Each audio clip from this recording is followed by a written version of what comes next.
Estás escuchando Capital Empresa, un programa dirigido al comercio, la pequeña y mediana empresa y a los emprendedores. Capital Empresa, donde damos voz a tus necesidades.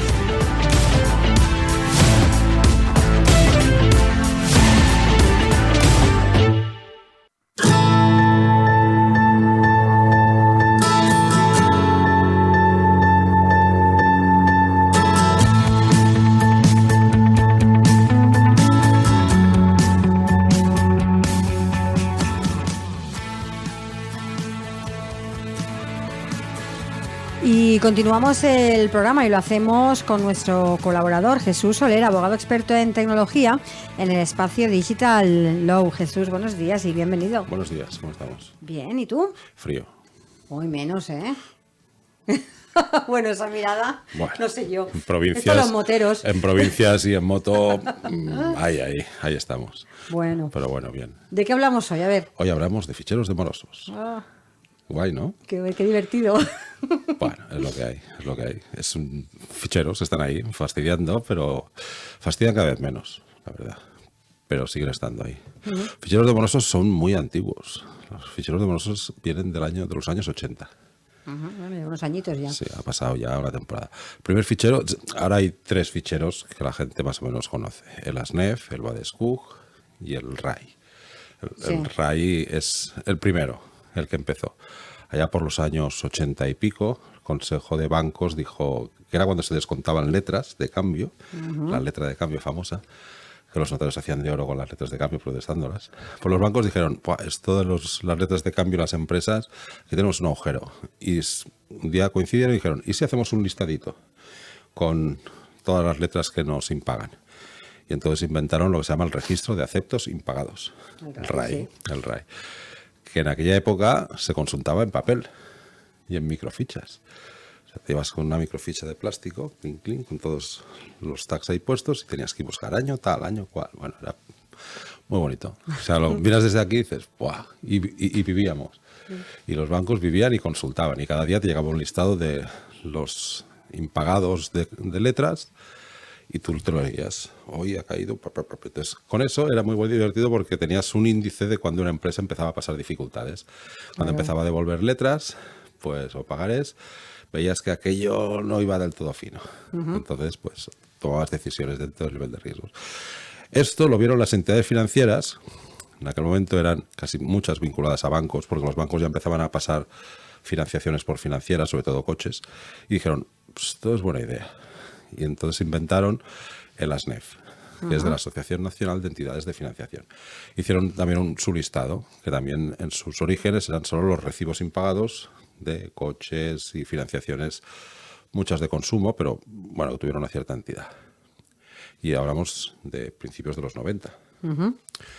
Y hubo una empresa privada que dijo, pues esto está muy bien. Y aquí hay dinerito para ganar, ¿no? Y vamos a hacer un listado de lo mismo y a ver si nos lo autorizan, y vamos a meter también los mismos recibos de financieras, porque ese particular clic estaba muy vinculado al central hispano de la época, Santander hoy. ¿Sí? BCA, era del hispano, el central, bueno, BCH. Y empezaron a hacer lo mismo. En aquella época se pedía autorización a la competencia, a la Comisión Nacional de la Competencia, hoy CNMC. En aquel momento no había tanto problemas de protección de datos, sino que el problema era que si un fichero de morosos podía afectar a la competencia, ¿no? Entonces se enviaba un expediente y la Comisión de la Competencia decía, pues sí o sí no. Y el tema de protección de datos estaba ahí, pero la primera ley, acuérdate que es del 92, pero bueno, era una cosa muy anecdótica. Pero les preocupaba mucho más la competencia, ¿vale? Y entonces en el RAI salían las letras impagadas, que automáticamente se daban de baja en cuanto la letra se pagaba, y mientras tanto no se daba de baja. En el ASNEF salían fichas de financieras, y también había un procedimiento de que cuando se pagaba el recibo se cancelaba automáticamente.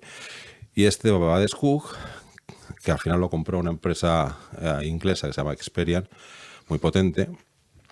Además, se les ocurrió que el tema de la telefonía ya empezaba a tener, y entonces empezaron a meter recibos de telefonía. Vale. Y ahí se empezó a liar la cosa. Porque mientras que una cosa era, sabías lo que eran letras de cambio, el otro eran recibos de financieras y estaba más o menos estandarizado, con lo cual sabías que el fichero tenía calidad, en el otro empezó a entrar De todo. de todo. De todo. Entonces, ASNEF, para no perder la pistonada, empezó también a meter un poquito de todo, porque al final la banca tenía que consultar 3 ficheros, ya que era un poco lío. Entonces, en el fichero este de Badescu empezó a entrar ahí toda la morralla que se te ocurría, ¿no? ¿Y qué pasó? Pues que ahí, al final, cuando los bancos empezaron a utilizar scorings y tú salías en uno de los ficheros por una cosa de telefonía, te denegaban la compra de un coche. Y dices, bueno, aquí pasa algo. Porque acuérdate que muchas de las cosas de telefonía era que te daban de alta un teléfono, o tú dabas de alta un teléfono y no te daban el servicio, con lo cual decías que no pagabas el recibo, pero Anda mientras que no ha habido tal... durante años, hay Bueno, líos de muchos comerciales que te daban de alta, Te daban de alta el con un teléfono. DNI que no era tuyo y luego te aparecías ahí. Sí, yo llevo un caso muy singular, que era que uno había pedido un teléfono, había pedido roaming porque se tenía que ir a África. Cuando llegó a África, pues él pensaba que estaba utilizando el teléfono con roaming, o sea que con tarifa más reducida, y luego le llegó un palo porque no se lo llegaron a activar. Con lo cual dijo, oiga, que es que esto no es. Pero mientras la empresa de telefonía reclamó el recibo y era una pasta. Y entonces dice, no, que esto no te lo pago porque mira, yo te lo compré con estas condiciones. Bueno, ahí se lió bastante parda. Y entonces ahí se empezó a meter mucha morralla. Hubo otros ficheros sectoriales, porque en aquella época se podían autorizar ficheros para sectores. Había uno de la Asociación de Fabricantes de Mármol, de la Asociación de no sé qué. Entonces pedían autorización a la CNMC y lo autorizaban, ¿vale? ¿Qué pasó? Que en el 2008 hubo una crisis. Jesús.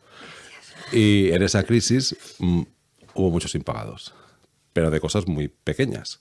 Con lo cual, la virtualidad de esos ficheros de morosos ya no es tan buena. O sea, la calidad de los ficheros ha ido decayendo. Entonces, ahora, ¿cuánta gente sale en los ficheros de morosos? Muchísimas, y por cosas muy absurdas. Con lo cual, la calidad de cara a la concesión de riesgos en banca, ¿no? Empezaron a meterse todas estas financieras de morralla, Cofidis, todas estas financieras de que te doy 300 euros Sí. y no sé qué. Pues ahí empezaron a entrar recibos y cosas muy raras.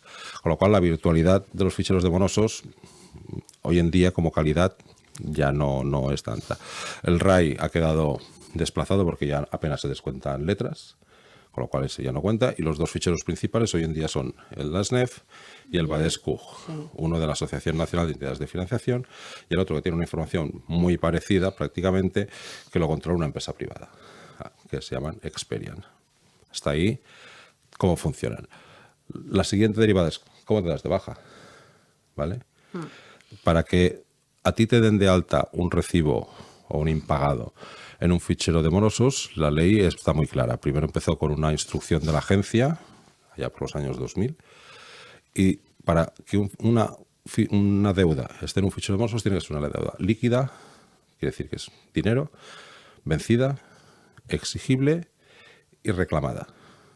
Luego hay otro punto que es que sea cierta, ¿vale? O sea, desde el momento que hay una oposición y tú dices que no debes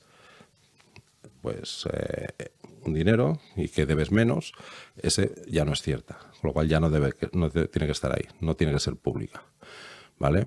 Entonces, líquida, vencida, exigible y reclamada, y que sea cierta. Ahí antes veníamos con el principio de calidad del dato, ¿no? Que era que además los datos tienen que estar permanentemente actualizados. Si tú hoy has pagado un recibo, mañana no tienes por qué salir en el fichero. Pero claro, los ficheros no se actualizan instantáneamente, con lo cual ahí puede haber un problema de calidad. Si ahora doy de baja, pago un recibo y no me lo dan de baja y voy a pedir un crédito, posiblemente siga saliendo ese recibo como impagado. Claro. Con lo cual hay un principio de calidad del dato que estas dos tenedoras de ficheros no acaban de cumplir. Y otro principio que tampoco se suele cumplir es el principio de calidad. ¿Por qué? Porque muchas veces las cantidades reclamadas son superiores, o que salen en el fichero, superiores a las que realmente se deben.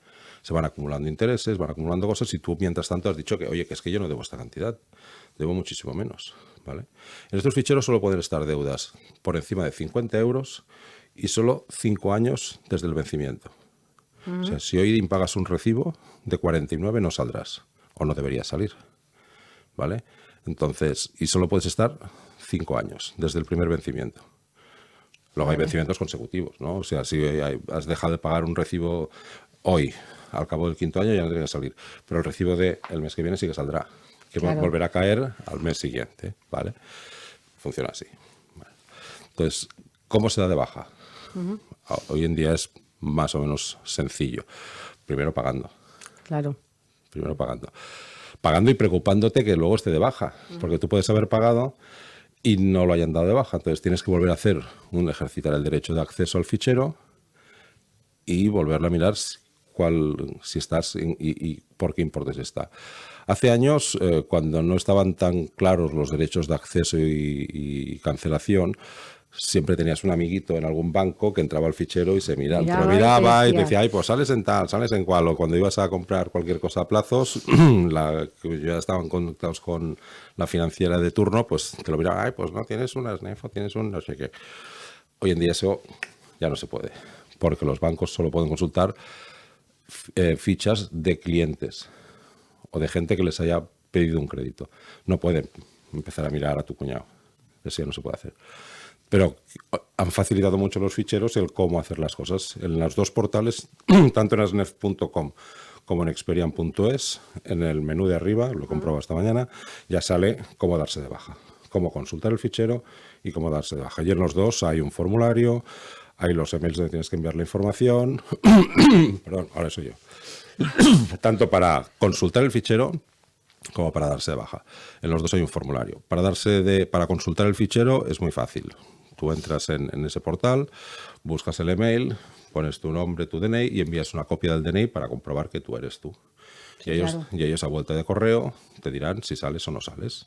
Y qué importes, quién te lo ha dado de alta. Puedes hacer una ampliación de ese derecho de consulta y decir a ver a quién a quién han informado todos estos datos, ¿no? Es una ampliación del derecho de acceso. Y en los dos ficheros funcionan prácticamente igual, ¿no? En Experian controla 4 ficheros más, aparte del BADEX-QUG, del BADEX, y ASNEF controla el suyo. Y una vez que tú has comprobado cuáles son los recibos, o envías los justificantes, o alegas porque no tienen que estar ahí, pues, o porque las cantidades no son ciertas, porque lo has reclamado, porque has puesto una reclamación de consumo, porque has puesto una demanda reclamando que esto no es, porque al final lo que te ha reclamado el banco, la financiera, a través de un juzgado, lo que sea, no cuadra con esos importes. Un principio de oposición donde diga que esos datos no son ciertos, no son correctos. Entonces ellos tienen la obligación legal de bloquearlos y no transmitirlos. ¿Vale? Y cuando hablamos de que un dato tiene que aparecer en estas listas, cuando es, lo decías, ¿no? Una cantidad de dinero que tiene una cierta... Líquida, vencida, exigible. Eso, y reclamada. Y reclamada, sí. Este punto, el punto de la reclamación. Porque cuánta gente se lleva el susto. Vale, es muy divertido. La idea de hacer el programa es porque en diciembre han salido 2-3 sentencias del Supremo aclarando el principio de comunicación. Vale. Donde, fíjate, en su día, para dar de alta al fichero, primero, en el contrato ahora tiene que especificar que si no me pagas el recibo, te voy a dar de alta en un fichero. Si no lo pone, mal. Vale. Tiene que ponerlo en el contrato, ¿vale? Segundo, cuando se produce el impagado y antes de darte de alta, te tengo que informar. Te tengo que enviar una carta, una comunicación. Entonces, ¿qué se hizo en el primer momento? ¿Para decirme que debo o para decirme que me van a incluir? Que te voy a incluir en un fichero. Vale. Normalmente lo hacía el propio fichero en cuanto le llegaba la información informáticamente, le llegaba el fichero, lo que hacían es emitir un montón de cartas y lanzarlas y se enviaban. ¿Qué pasa? Que en aquel momento decían, bueno, ¿y cómo justificamos que realmente he enviado esta carta al domicilio del deudor, que es el domicilio del contrato? Y los dos, contrataron a una empresa externa que certificaba, entre comillas, que había enviado las cartas al domicilio convenido y que no habían sido devueltas. Era la forma que se justificó. Esto lo ha empezado a aclarar un poquito el Tribunal Supremo diciendo que sí, pero estos envíos en masa como que no cuadran mucho. ¿Vale? Entonces tienes que darme una prueba de que realmente lo has enviado, con un procedimiento establecido. No que la persona lo ha recibido, sino que tú lo has enviado. Que lo has enviado, sí, claro, lo has enviado. Vale. Y tú lo envías al domicilio que sale en el contrato, no tienes que enviarlo al domicilio del DNI, ni lo que sea, al que el cliente te ha dado en su contrato, ahí le tienes que comunicar que le vas a dar de alta en un fichero.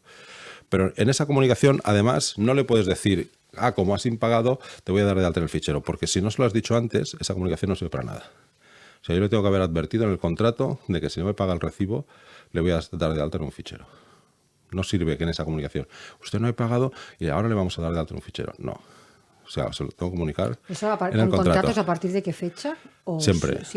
Eso ha sido siempre. O sea, yo le tengo que advertir que, oiga, que es que no sirve que yo primero le envíe una carta.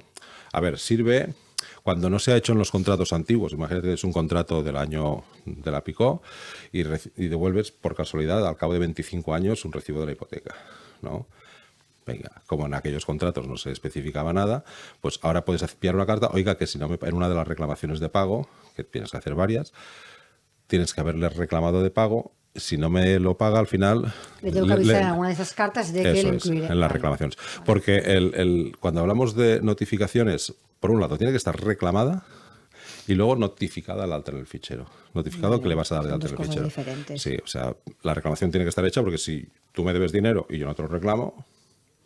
Sí, vale, he impagado un recibo, vale, pero yo no te lo he reclamado. Claro. Deuda líquida, vencida y reclamada.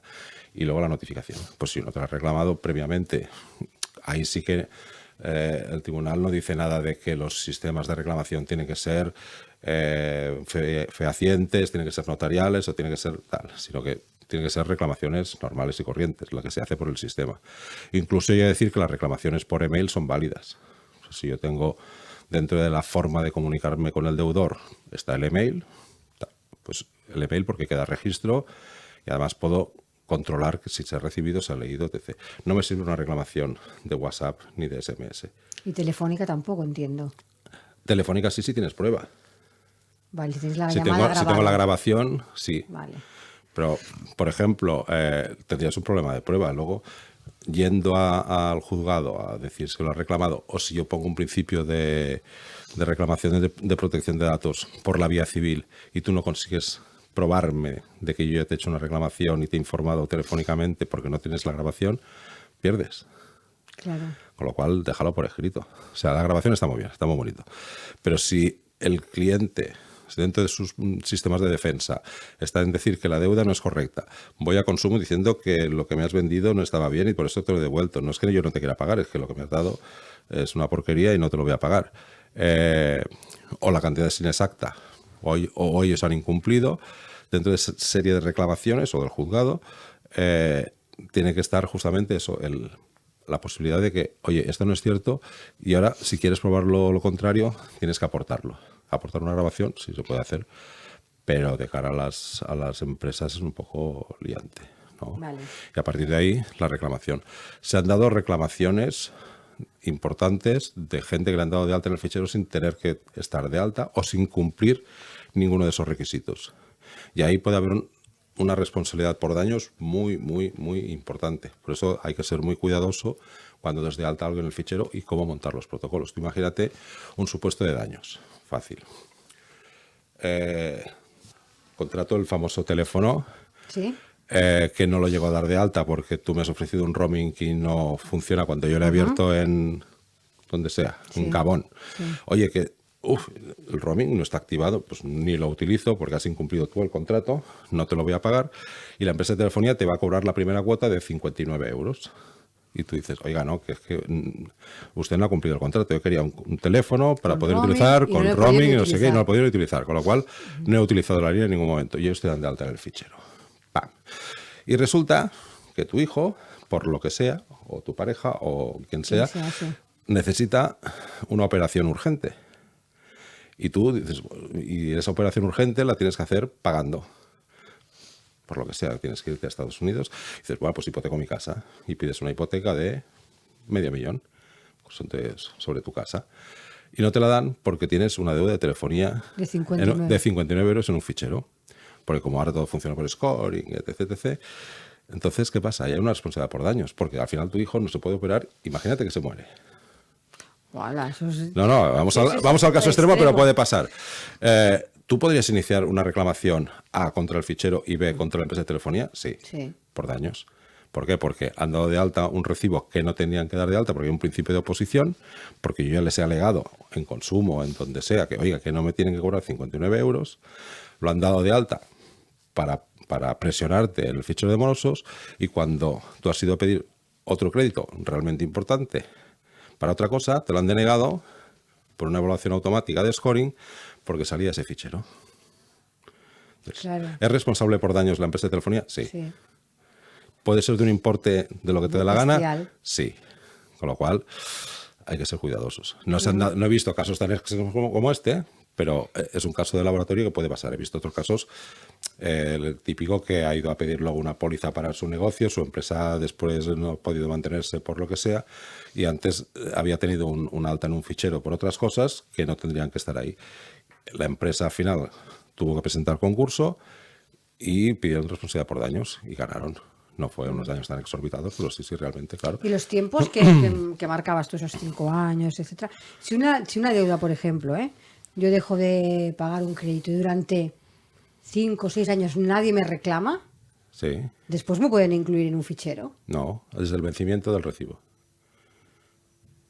O sea, si la deuda vencía hoy te tengo que dar de alta. Hoy, mañana pasado, en cuanto se actualice el fichero.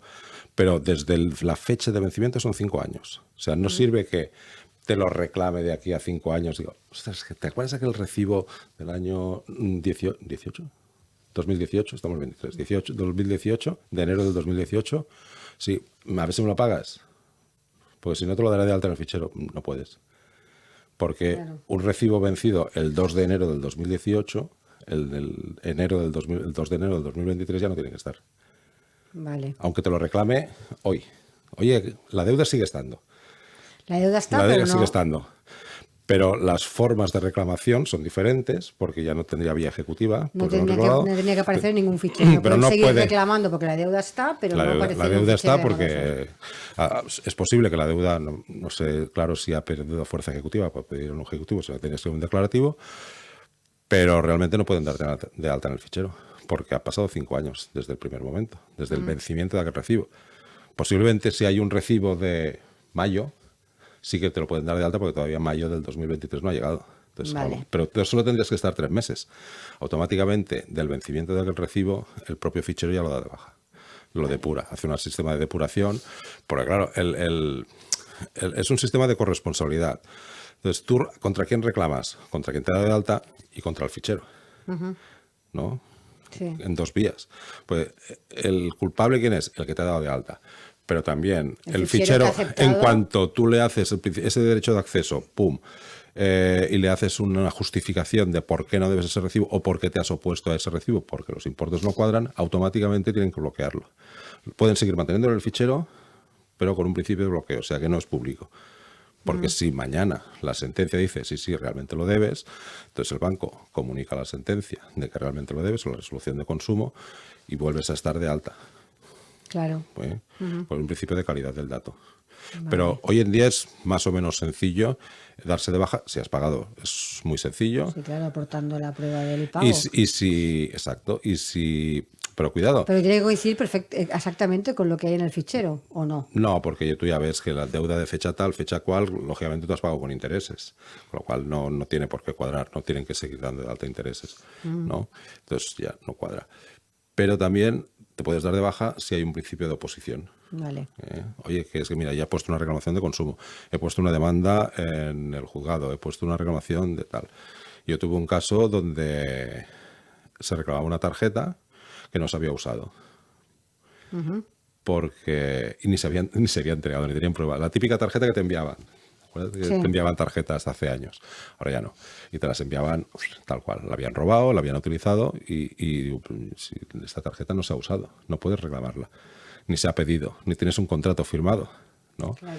Pero salía en los listados de morosidad. Y al final se dice, no.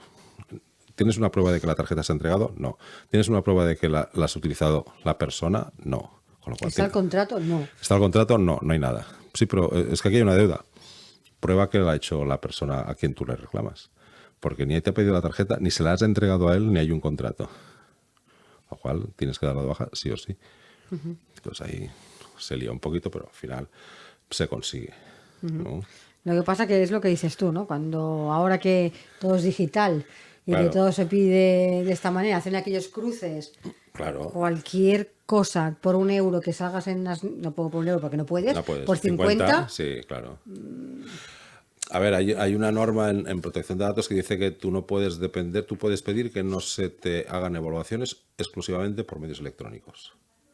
Ah, eso no lo sabía. Sí, en el RGPD, en el reglamento, se dice que tú puedes solicitar que no se hagan evaluaciones de riesgos, evaluaciones de crédito o que se tomen decisiones exclusivamente por medios Tú lo electrónicos. puedes pedir, pero no lo puedes obligar, ¿no? Es decir, Sí, na- sí, ah, sí, Vale, sí, vale. es tu derecho, es un derecho. Que sé que hay muchas entidades ahora que trabajan únicamente online y que Pues, hacen ese... sí, pero bueno, al final no, yo, quiero que me lo hagas una persona. Vale, también es que no. Sí. Pero bueno, es un derecho a que no se tomen decisiones exclusivamente informatizadas. Nos saltamos lo de la IA, lo de la inteligencia artificial, que cada vez va a entrar más y más y más.